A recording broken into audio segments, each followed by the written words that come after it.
Hi everyone, I'm Sammy from Push Square and today I want to talk to you about console wars. No, I'm not talking about the kind of system skirmishes that may be taking place in your Twitter timeline right now, but instead I'm talking about a book by Blake J. Harris.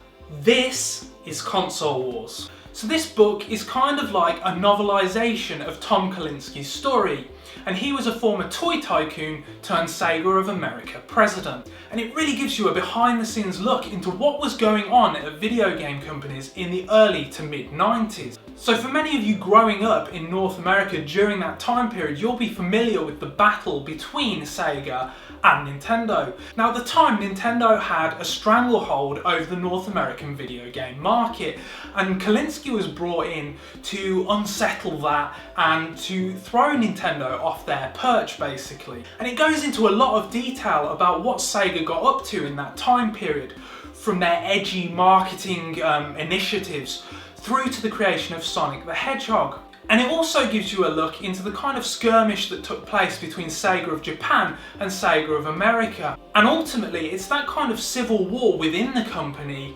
that led to the launch of the Saturn and ultimately SEGA's demise. But why am I talking about this on a PlayStation channel?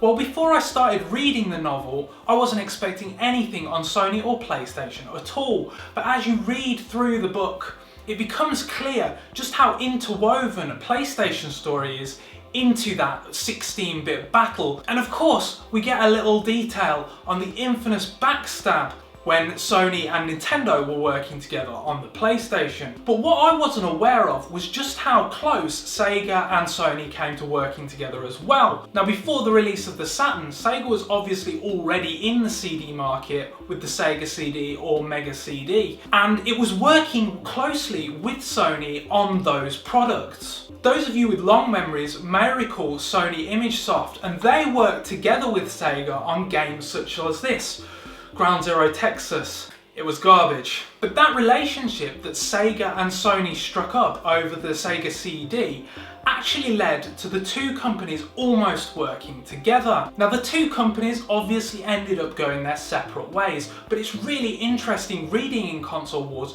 just how close Sony came to working with either Nintendo or Sega. And this book goes into a lot more detail as well. For example, if you're curious what went wrong with the Super Mario movie, then all of the gory details are outlined within its pages. Now the book's definitely got its own agenda, and reading it you'd think that Sega of Japan was at fault for everything that ultimately went wrong with the Saturn and the Dreamcast.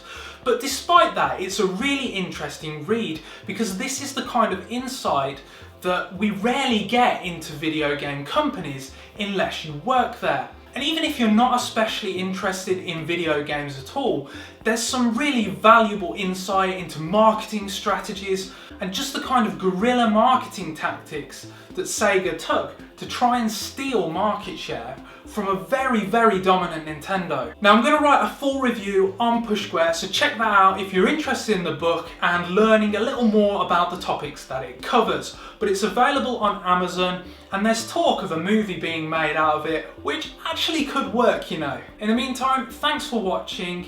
Let me know what you think about the book in the comments if you've already read it. And remember to keep it locked on Push Square for more PlayStation news, reviews and features.